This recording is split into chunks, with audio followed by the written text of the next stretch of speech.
I wanted to take a few minutes and make some of these videos that I've been promising for a very long time. Just haven't had the time with work and, but it was a beautiful day and wanted to get out and go for a hike, so I'm on a trail that is extremely remote. I only saw, I think, 2 other people out here, some hunters a little ways up the trail, so hopefully we won't be disturbed by anyone. And also I'm hoping that we'll be a little sheltered from the wind where we are here, because it's a little bit breezy, it always is up here. But I wanted to talk about the philosophy of Jayu Hapkido and martial arts in general. There's really been a movement over the last 150 years in martial arts, as martial arts have kind of come into the West, where we have this kind of melting pot philosophy. Traditionally, in most martial arts, you kind of had this dogmatic structure where your master was the best, and your style was the best. And by practicing that style, you were automatically this elite warrior. It's a very closed-minded school of thought, and you were almost always training exclusively with one master who would prohibit you from training with anyone else. And when martial arts started coming into the West, especially in America, people started training in multiple things. They'd go and study at a karate school, and they'd go and study at a judo school. And then you have Bruce Lee come into the scene, and he starts his Jeet Kune Do, which the philosophy for is almost perfectly sound. And the way he taught it was very close to his philosophy. Unfortunately, his students then emulated him instead of finding what worked best for them. And that was the whole core of the Jeet Kune Do philosophy, is that you do what works best for you, and that you don't copy someone else's style. And so all these people came in and they started doing exactly what Bruce Lee did, and they copied Bruce Lee's style. And that was completely not the point of Jeet Kune Do. And so everyone now who practices Jeet Kune Do, majority of schools of Jeet Kune Do, practice Bruce Lee's style. And that was not what Bruce Lee did. And there's a few out there that do kind of follow the actual philosophy of that. And that's really, that's the direction that martial arts should probably be going in. I'm not going to say definitely, because there's a lot to be said about traditional schools of thought, traditional styles for the sake of preserving the art, preserving the culture. But in terms of practicing a martial art for self-defense, that's really the best way to do it, to practice what's best for you and study and cross-train multiple styles. Whereas something like MMA kind of has that idea and that approach, but they do it very backwards. They'll come in and say, okay, that technique works, so I'm going to use that technique. And they'll take a handful of things from a whole bunch of different styles, but they don't have a foundation of a solid traditional style. They don't have a form. And that's part of the reason that MMA as a martial art or a martial sport doesn't really work. It works in the octagon. And it works because those techniques that you've chosen for MMA are specifically what works best in the octagon, by those set of rules. But you come out into the street or into a different style and you're practicing by a different set of rules or no rules at all, then things change quite a bit very quickly. And you kind of have to throw out that training. So you have the very traditional, and you have the very modern, and you have somewhere in between. But the concept behind Jayu Hapkido is not something new, it's not something revolutionary. I took what Bruce Lee was doing and what these MMA guys are doing, and what my master taught me, because his philosophy was very kind of along those lines, that you do what works. You don't there's no point in studying in someone else's style. You do what works for you, and you make it your own. And so the way I practice martial arts is extremely different from the way he practices, because we are very different people, and different body styles, different philosophies, different, and so it's very kind of adaptive to who you are, and that's kind of the way that I want to teach moving forward. Is I don't want to teach one style, or I don't want to teach one martial art. I want to teach the elements of all martial arts, and allow each student to kind of tailor it and combine them into their own personal style. And I make the analogy of a painting. You have all these different brush strokes. You can put a dot, you have pointillism, you have cubism, you have all these different things that you can combine and make into your own art form, your own style of painting. It's the same with martial arts. You have all these different kicks and punches, and everyone does the same kicks and punches. It doesn't change depending on styles. The differences between a roundhouse from Shotokan and a roundhouse from Taekwondo is very subtle. So you have these fundamental techniques that across the board are the same. It's how you apply them, and it's subtle variations on them that you use to make them your own. And that's really what Jayu Hapkido is based in that kind of philosophy. So I just wanted to touch on that before I got into teaching some of the principles that I think are most important in martial arts in general. Not to say that some are not important, but they're the ones that are the absolute fundamentals. Things like stance, power generation, footwork. These are things that are absolutely fundamental. Timing is extremely important.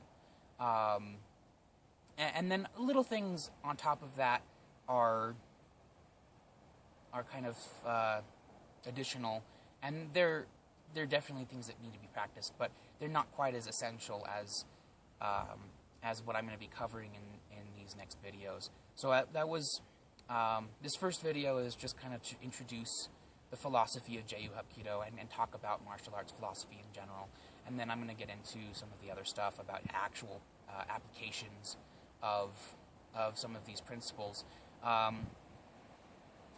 The important distinction that I make between Jayu Hapkido and something like MMA or whatever is that when I look at different styles and different martial arts and systems, I don't look at, hey, that technique works, I'm going to use it. Or, hey, that technique works for me, I'm going to use it. That's not the way it works. It's more along the lines of, that is a great technique. Why does it work? I want to understand the principles behind it so that I can apply them to my martial art, my style, my techniques. And it's not about copying something because it works. It's about understanding it and applying it to everything that you do.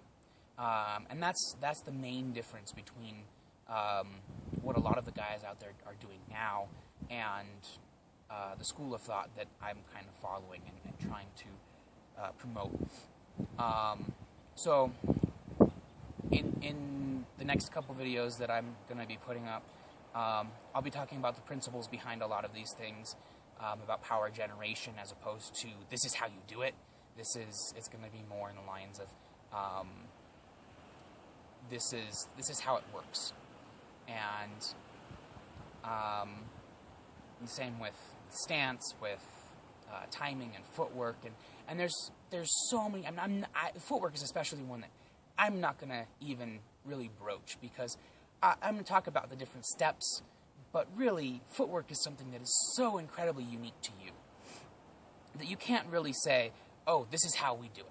This is how boxing walks or steps or does their footwork. This is how Jeet Kune Do does their footwork. This is how Aikido does their footwork. And it's really that's something that everybody learns how to walk differently. And everyone's balance is different. Everyone's body is configured differently. There's a different orientation in the way that you walk. So to say that there's one footwork and that's the way to do it is completely closed-minded and just very, very small. So that's especially one that I want to talk about. But things like stance, and there's so many different schools of thought on stance, and there's so many different schools of thought on power generation, and external versus internal, and what those really mean, how those are defined in a scientific explanation and scientific standpoint, as opposed to the sort of metaphysical, internal is chi and external is muscle, or whatever. Because there's you can teach it both ways, and some students will be more receptive to things in terms of chi, and some are going to be a lot more receptive in terms of structure and fluidity and concepts like that make a lot more sense to the more analytical minded. So there's different approaches in the fundamental concepts and principles, and then there's differences in the way that they're taught. And so even the way that you teach it is going to be kind of tailored to the individual practitioner, and the way that you learn it is kind of custom to you. And so that's kind of what I really wanted to get into with these videos. And it's hard to do with a video because I don't have a single set student to talk about this. So this is really more of an introduction, and any actual instruction is going to be more on a one-on-one basis. But this is kind of a general overview of Jayu Hapkido and the philosophies and principles behind it. So I hope you enjoy this and the next videos to come, and I will try my best to continue to post on a semi-regular basis. It's very difficult to do. I don't have a lot of free time, and when I do, I'm up here doing this. So I'm hoping that I'll have a little bit more time to dedicate to these sort of videos and to doing what I love, which is teaching, even though my student is a camera. So I guess we'll get into the next video here. Actually, I was going to start a new video for this, but I think I'll just transition straight into it. If you can actually see me or not, I'm not sure, but try not to get my head cut off. So stance is the first thing I really wanted to talk about, because it's the most fundamental core of any style. And the reason stance is so important is not so much for stability, but for power generation. So we're actually broaching into two different concepts and principles with the same kind of discussion. And so when we're talking about stance, there's a million different stances from all these different styles, but really what we're talking about is whether you're squared off or whether you're bladed. And those are the boxing terms, very common terms for it.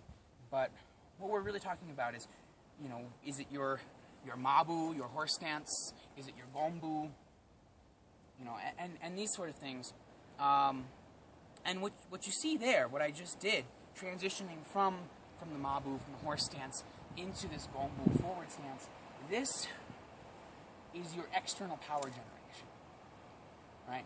And this is all lining up in one straight line into your target. So you're, whether you're up here like this and you're turning that hip into your reverse punch, or you're down here like this and you're doing this very traditional sort of karate or Shaolin sort of style stance, the motion is the same, power generation is the same. And then we're talking about things like internal power generation and internal structure with your stance. Talking about things more like Wing Chun, where it's more curved in your structure. So you're not having everything lined up in one straight line. You're now curving this, spiraling it out into your front leg. So anything that kind of comes in here, your whole body kind of twists with it and feeds it back. And that's a much harder concept to grasp, because a straight line is very easy to get. when we're talking about stance and structure, this driving forward off the metatarsal here, off the big toe, the ball of the foot, into this punch, that's very easy to grasp the concept for. It's very easy to say, oh, you're pushing off the ground, you're moving in a straight line. Everyone gets that. But talking about something like internal structure is very, very sort of complicated. But you'll notice with internal structure, the elbows are almost always in, unless you're talking about something like Bang Sao or whatever with Wing Chun. But typically, your elbows line up with Dantian, with your center, and your hips sort of square off, and your spine is very sort of straight. You're not pushing or loading into anything. You're very centered. And that allows you to redirect any incoming force in any given direction.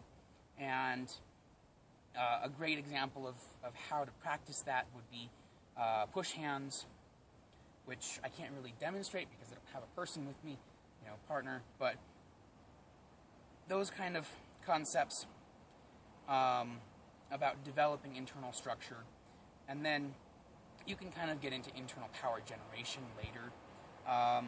But when we're talking about structure in particular, really you're talking about a solid base and about being able to generate power from that base. But your base is going to be either very light and easily moved if you're away from your opponent and you're light on your feet, kind of moving around, or if you're in a clinch and you're really kind of sinking in, rooting, grounding yourself out, and that's the way that you're kind of directing the energy that's coming in. And when I say energy, I'm talking about physical kinetic energy. I'm not talking about any kind of chi or anything metaphysical like that. That's a discussion for a whole other video. But there's also a geometry in stance that you cannot ignore. Whether you're squared off or you're in your kind of bladed stance, you're still going to have these triangles, which I don't know if I'm going to be able to get in the camera here, but my feet form a right angle or just slightly, slightly acute. And so what I'm doing is I'm actually forming a triangle where my back foot is the base, my front foot from my heel to my toe on my front foot is the height, and then from toe to toe is the hypotenuse. And this is a very sort of strong, stable structure that anything coming in from what I'm fighting is going to be distributed along that triangle. But even if I'm squared off and I'm coming in here like this, I still have a little bit of this triangle in here. And then if we get into other kind of styles like Bagua, where the foot turns out, in order to maintain that structure, I have a triangle coming like this into my target, and I can maintain that line, that structure, the entire way around. There's a triangle here, triangle there, here, there. So my structure is always going into this center point. Now, if it's a small circle and I'm, walking around a pole or just a point on the ground, or whether I'm walking around someone in a large circle, is kind of irrelevant. But the angles always come to the same point, and that your center line. People talk about center line as being this kind of thing here, or being out here like this. Your center line is really your center of mass, which almost always is Dantian, unless you're in some funky position where you're like out here like that. But almost always Dantian, your center, in line with the angle of your stance.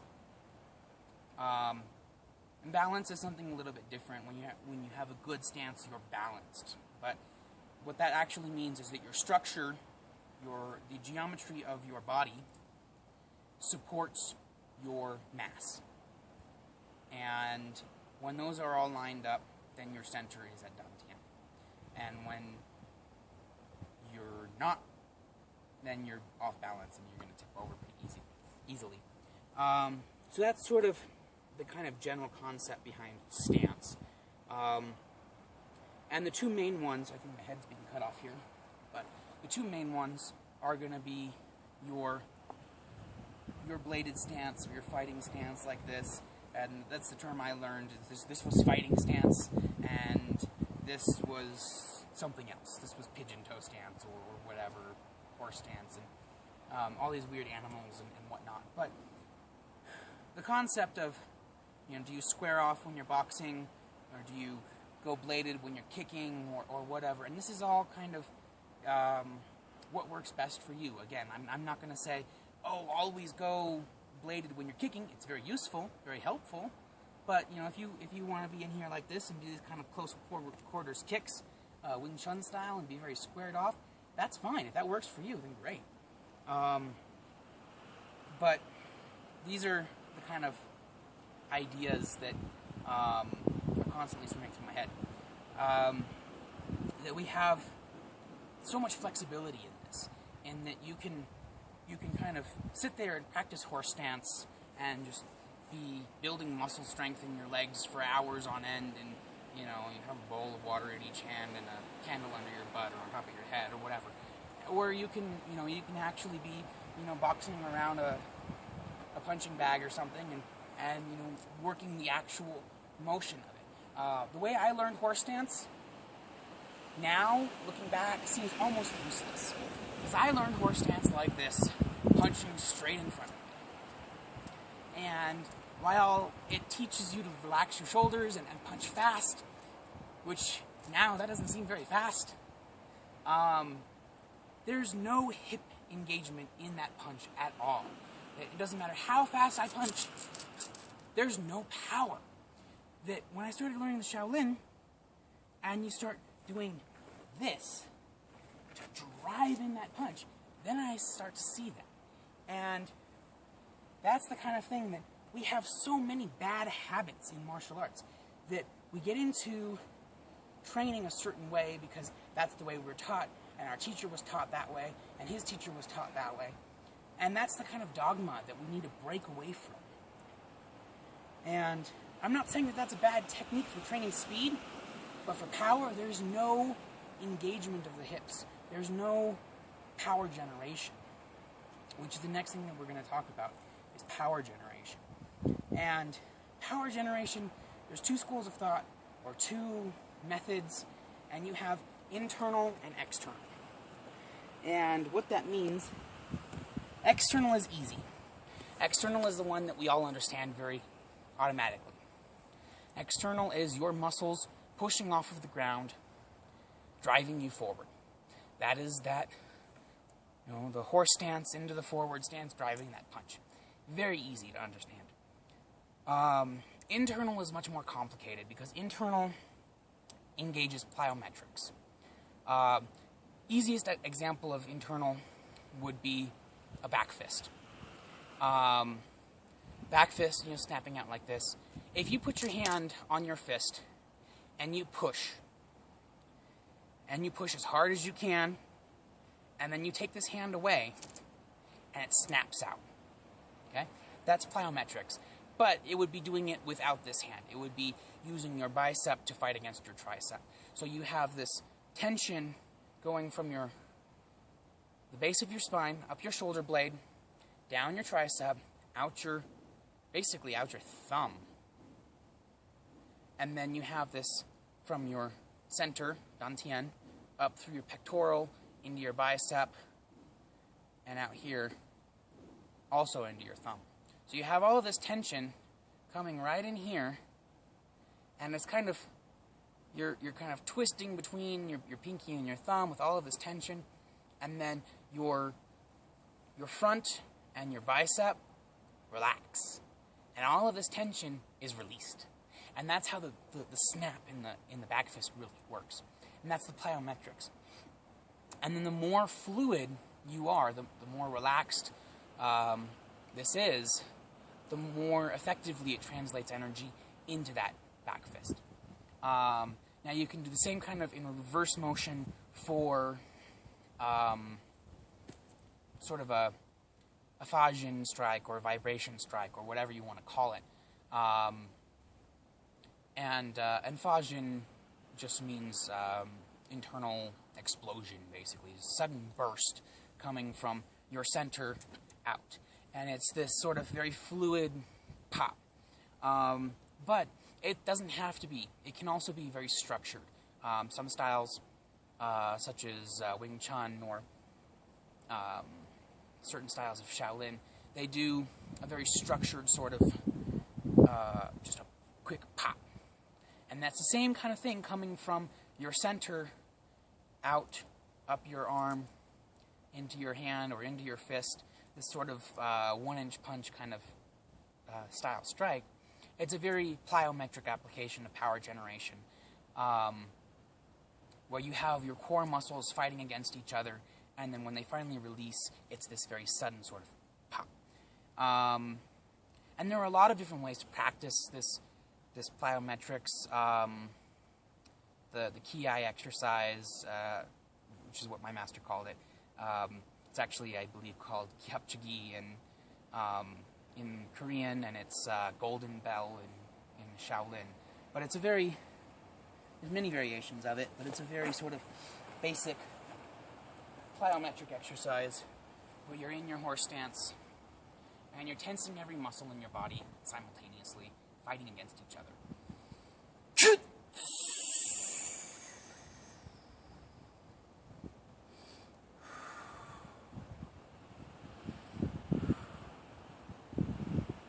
And the process repeats. And that's a very basic sort of practice, and then this will interrupt my video, but it's a very basic sort of practice that teaches you how to flex your muscles in order to fight against each other and develop that control over your muscles to generate that plyometric power generation. But there's a lot of other things, and a lot of fun things too. I'm not going to be able to move that rock. You can do a lot of, like here, this with your